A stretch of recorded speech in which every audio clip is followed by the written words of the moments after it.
এটা আপনি জানেন। আমাদেরকে তৎসত্ত্বেও কনফার্মেশনটাও দেওয়া হলো না স্যার। তো কোথাও কি পূর্ব পরিকল্পনা ছিল আমাদের যে এইভাবে 7 বছর পরে সে আমাদের জীবন অনিশ্চিত করার জন্য? আমরা কনফার্মেশনটাও পর্যন্ত পাইনি স্যার। আমরা তাহলে কোথায় যাব, কি করব, কোথায় গিয়ে বিচার চাইবো যদি বলেন স্যার? 7 বছর পরে সে যদি এই পরিস্থিতি হয় স্যার, তাহলে আমরা কোথায় গিয়ে দাঁড়াবো? আজকে আপনার বা আপনার ঘরের যদি কোনো লোকের হতো স্যার, সে কোথায় যেত? আপনি বলুন স্যার, আমরা কি করবো? আমি জানি অ্যাপ্রুভাল, স্যালারি এগুলো আপনি দেখেন, সবটাই বুঝতে পারছি, কিন্তু আপনার কাছে আমার এই নিবেদন যে আজকে 7 বছর পরে এসে যদি এরকম পরিস্থিতিতে দাঁড়াতে হয় স্যার, এর থেকে তো বারে বারেই বলছি মৃত্যুদণ্ড, স্বেচ্ছা মৃত্যু নয় স্যার, আমাদেরকে ধরে ধরে মারতে হবে। এটুকুই আপনাকে বলতে চাই। আপনি এ বিষয়ে যদি কিছু বলেন। আজকে 7টা বছর কেটে গেছে, আমাদের জীবন থেকে 7টা বছর চলে গেছে।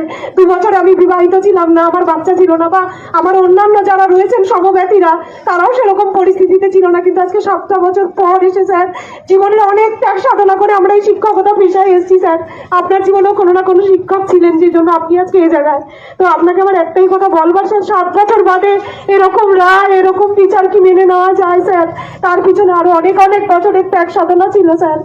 যদি আপনি কিছু বলেন মানবিক দিকে, আপনার ঊর্ধ্বতন কর্তৃপক্ষকে যদি কিছু রিকোয়েস্ট করেন যে এরকম হতে পারে না, সবাই মিথ্যা নয়, স্বচ্ছতা আছে স্যার, এখনো সেই জন্য সূর্য ওঠে, সূর্য অস্ত যায় স্যার, কিছু বিচার করুন, এটুকুই বলবো। মহামান্য বিচারপতির কাছে যাওয়ার মতো ক্ষমতা আমার শারীরিক মানসিক বা আমাদের নেই স্যার, কারণ আমাদের মেরুদণ্ডটা ভেঙে দিয়ে রাস্তায় বসিয়ে দিয়েছে স্যার। কিছু বিচার করুন, আরো বলছি।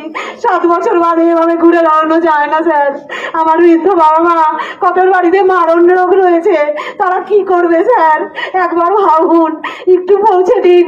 এমতাবস্থায় এরকম ভাবে সেলফ অ্যাটাস্টেড ডকুমেন্টস কালেক্ট করবেন না স্যার, কাটা গায়ে নুনের ছিটা দেবেন না স্যার, দগ্ধ ঘা যে ঘা কবে সারবে জানি না স্যার।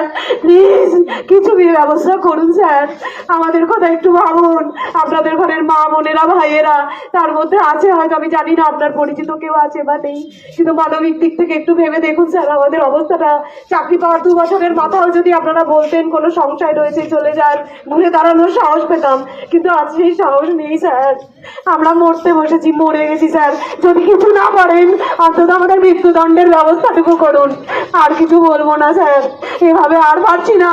এই অসম্মান, এই অপমান, স্কুলে যাচ্ছি সই করতে পারছি না, ছোট ছোট অসহায় মুখগুলো আমাদের দিকে তাকিয়ে রয়েছে, চোখ মেলাতে পারছি না স্যার। কার দোষে স্যার, কার দোষে? সমস্ত পরীক্ষা দিয়ে আমরা এখানে এসেছি স্যার, আপনারা খুব ভালো মতো জানেন। কোনোবার আরএলএসটিতে পুলিশ ভেরিফিকেশন, মেডিকেল ভেরিফিকেশন, আলাদা করে ডকুমেন্টস ভেরিফিকেশন, এগুলো হয়নি স্যার, আমাদের হয়েছে স্যার। অনেক অনেক অনেক এক্সট্রা পরীক্ষা আমরা দিয়েছি স্যার। তবে কেন, কেন আমাদের এই আর্থনা থাকার স্যার? কেন 7 বছর বাদে আমাদের এভাবে মেরে লাথি মেরে রাস্তায় বসিয়ে দেওয়া হলো স্যার? উত্তর আপনার কাছে কি আছে স্যার? না হলে আপনি দেওয়ার ব্যবস্থা করুন। এভাবে চলতে পারে না স্যার। আমরা বসে গেলে সমস্ত সমাজ, ভবিষ্যৎ প্রজন্ম সব শেষ হয়ে যাবে স্যার। একবার একটু ভেবে দেখুন স্যার, আপনার জীবনেও শিক্ষকের ভূমিকা ছিল স্যার, না হলে আপনি তো এখানে থাকছেন না, আমরাও থাকতাম না। আমাদের জীবনেও আইডল শিক্ষক রয়েছে, তার জন্য আমরা আজকে এখানে এসেছি স্যার। 7 বছর বাদে এই ন্যায়, এই বিচার মেনে নেওয়া যায় না স্যার। আপনি দয়া করে এর কোনো ব্যবস্থা করুন স্যার। আমি জানি আপনারও হাত পা বাঁধা, আপনি সরকারি চাকরিজীবী, কিন্তু তৎসত্ত্বেও স্যার আমরা তো মানুষ, সবার উপরে তো মানুষ সত্য স্যার। কিছু ব্যবস্থা করুন স্যার, এভাবে যোগ্য অযোগ্য মিলিয়ে দেবেন না স্যার। আমরা সমানভাবে চাকরি পাইনি স্যার, জীবনের পর জীবন ধরে শিক্ষকতা পেশায় আসবো বলে সাধনা করে গেছি স্যার, সাধনা করেছি। বিচার করুন স্যার, ন্যায় বিচার চাই স্যার, কিছু ব্যবস্থা করুন স্যার, না হলে মৃত্যুদণ্ড চাই। আর কিছু বলবো না।